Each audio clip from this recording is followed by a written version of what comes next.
Welcome back to On the Line, and we're happy to welcome our guest today, Texas Jim Knight.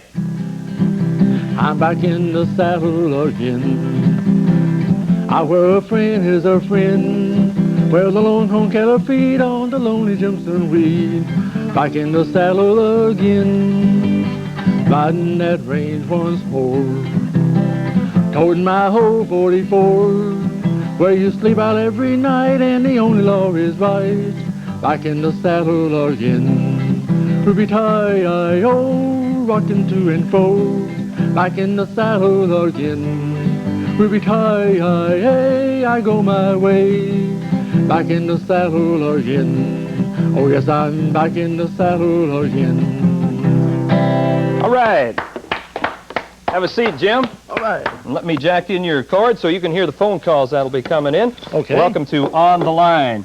Texas Jim Knight, for the last 11 years, at least off and on, you've lived in Grafton, North Dakota, and that's where you met your wife, Donna, right? And that's how you happened to settle down in Grafton? Well, as they kept telling me on the road, they said, you're going to go back to the same town too many times and get caught, and I did. All right. And you also have a 7-year-old daughter, Heather, right? 7 years old, yes. Okay. She's watching. Can I say hi? Okay.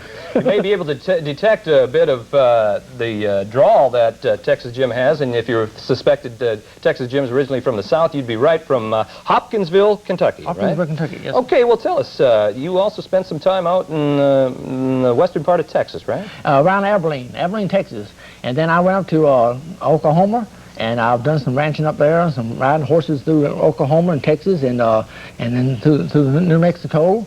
And I've traveled in every state in the United States at least once, some more than once, and done shows with a traveling show, and was lucky enough to do some shows with some stars like Roy Rogers and Gene C. Riley and Tim McCoy, some of the old big Western stars, and had a great time. I was on the last of the old-time medicine shows. This was the Tommy Scott Country and show. All right. Yes. And he had he hired the headliner for the show, and then people like me would make up the rest of the acts. We had a magic act, and wife and I done a sharpshooting act, and singing, country music, singing some vaudeville acts, and just all kinds of things. You also spent at least a brief period with Loretta Lynn's Longhorn Rodeo Yes, show. the Longhorn Rodeo is located in Nashville, Tennessee, actually, in Nashville, Tennessee. And it's an novelty place to go down there and see that big ranch like Montana would have, you know. And that's where the ranch originated as. Now, she has sold that here lately. She has sold that. The manager, the guy that was ahead of the rodeo to manage it for her, she said, I can't spend enough time doing recording dates and show dates and all that, singing and everything. Or she only saw it once a year. In Nashville, when it opened for 3 months out of the year. And when it opened up, she'd come out and do an appearance, a 3-day rodeo in Nashville. And then she'd leave, and that'd be the last time she saw it. She said, I can't devote enough time to it. I just might as well set it. So she sold it to her manager. But it's still going on. Okay.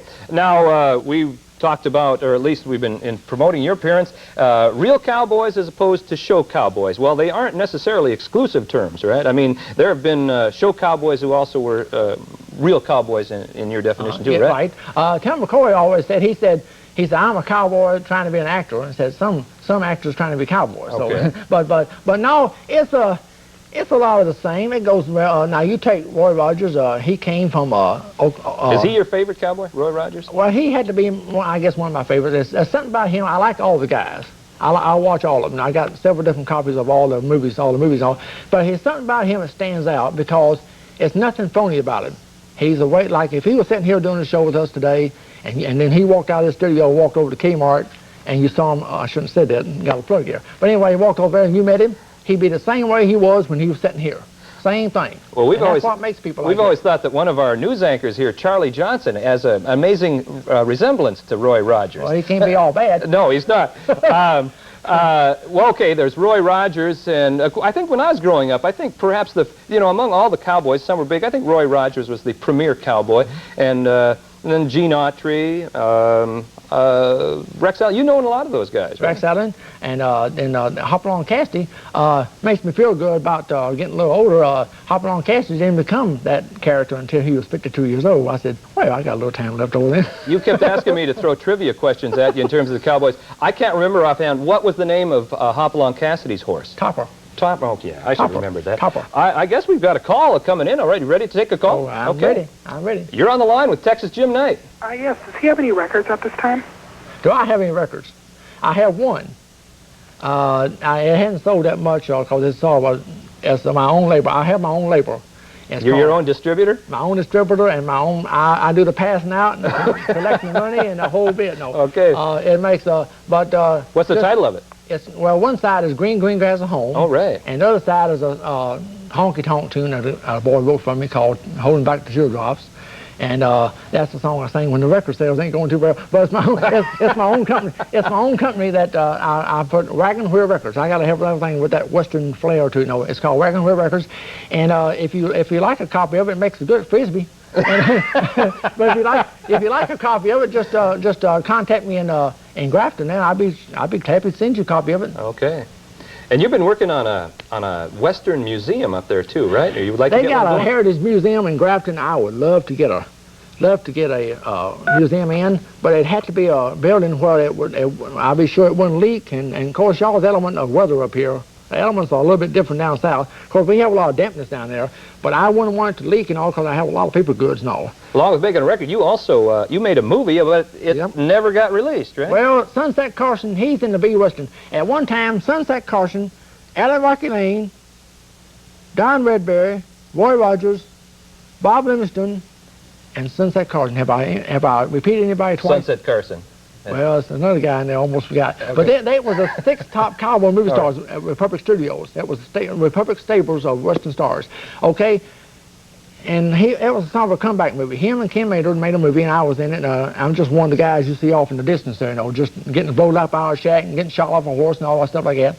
And but then it was made in '72. And then him and this other guy sort of got in a dispute over who owns rights to what, how that sounds like that and things like that go. It's been locked, so they went to court about it. It's gotten locked up again. And I sure wish if they bring it out, they said they ain't going to go through the hassle of the movie theaters. They said they'll just throw it on the video cassette. Okay. On the line with Texas Jim Knight, a caller wanted to know how old you were when you started playing guitar. About 5. Oh, my. I started fooling around with it when I was about 5 years old. And I'm not very good at it.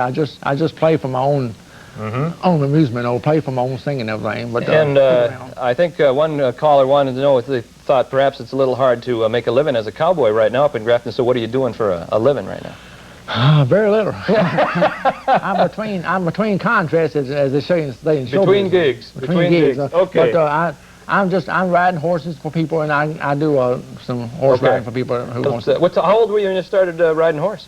About 5. Okay. I understand you do a lot of work with kids up in the Grafton area. Yes, sir, I try to. I don't know how to word this, but like my mom always told people whenever we talk about me watching Roy Rogers and watching the cowboy stars and heroes on TV, she said, well, I knew he was not doing something bad because I knew where he was at a certain time of day. He's right there watching his favorite cowboy movie star, And the Cowboys had a code without trying to be corny and all like that. The Cowboys had a code about you wouldn't do this, you wouldn't do that, and as the Riders in the Sky, they say it's right, but it's the Cowboys' way, and all like that, But you can have fun with it, okay, but it's something that's a part of our way of life. It actually happened in the 1800s, see. Yeah. And it actually happens, see. And what Hollywood did, they came along and dressed it up and put it on the screen because Buffalo Bill Cody, well, the reason he had his Wild West show on the market and traveled all over the world, he wanted to show people like back east how it really was out west. Of course, my wife gets mad. She says when she's in college, she went to New York and on a trip and said they found out where they's from. They said, well, did y'all make it okay riding the stagecoach to the airport and all that good stuff like that? But I said, well, ain't nothing wrong with it. I'd take one if I could find one. So, I know a lot of people back east, they're surprised that we even have electricity out here. I love it. Okay. I wish it's the way it was. We'll go back to the phones here. You're on the line. Go ahead, you're on the line. Yes, I was wondering, I'd like to ask you being from down in Texas and then back here, what do you think, is there a difference in quality of horses between here and there? Well, the only difference in the horses I've seen up here north and down south is a lot of horses I rode are spooky. I mean, they're spooky around here because a lot of people don't, either they're show horses and don't know anything but the show ring, or they're not rode enough. And a horse, you need to ride that horse and work him every day. It's just like if you drive your car every day. A mechanic will tell you that you got to drive that car every day to keep the bugs out of it and to keep it working. It's worse for a car just to set and it's running all the time. And that's the same with a horse. If you go out with him, and if you saddle him up and ride him for about, say, 15 minutes, 15, 20 minutes a day, just let him know that you're there every day, and at the same time of day, you'd be better off. So that's the only difference in the quality I found is people don't ride the horses enough, and you don't work them enough up here like you do down south. You need to work them every day because that's awful. Some horses I rode, they're nice horses, but they're spooky. Whew, okay. I mean, they're awful spooky. All right, let's. I had a question here. What do you think of those Clint Eastwood westerns? What did they call them? Spaghetti westerns? Yeah, Italian spaghetti westerns. Well, they the only difference in them and some of the big western stars, they're okay in a certain way. Now, when they're putting them on the screen and you'll see them, they could cut down some of the bad stuff. Clint's a good guy, and he was trying to keep the cowboy western stuff alive, but you get too dirty there, you know. Now, back in the Old West, it wasn't as clean as like Roy Rogers Jr. saw. It was black and white, and it was good and evil, and that was wham bam, that was it. Caught the bad guy, and that's it. Now, back in the Old West, it was rough stuff. I mean, like, you know how people started fighting somewhere else nowadays, and they'll mouth off to each other and try to fight. Back in those days, if somebody thought you was better than them, he said, well, step outside and let's see how big you are, and the best man won, and they let the gun do the talking. That's the way wham bam it was, and that's all it was to it. Okay. And it was bad, hard, but you don't have to show everything like Clint Eastwood does. You don't have to get down and dirt that far down. Okay. Thank you, Jim, for being with us here today, putting up with some of the nonsense we get out there, but we have a lot of folks there, I think, who found you very charming indeed. And we're going to go out with a song. You say this is written by Dale Evans. Dale Evans, Happy Trails. The quickie that she wrote for us. Okay. Thanks for joining us today. Join us again tomorrow, and we're going to go out with Texas Jim Knight and Happy Trails. To you, until we meet again. Happy trails to you. Keep smiling until then. Who cares about the clouds if we're together? Just sing a song and bring the sunny weather. Happy trails to you till we meet again.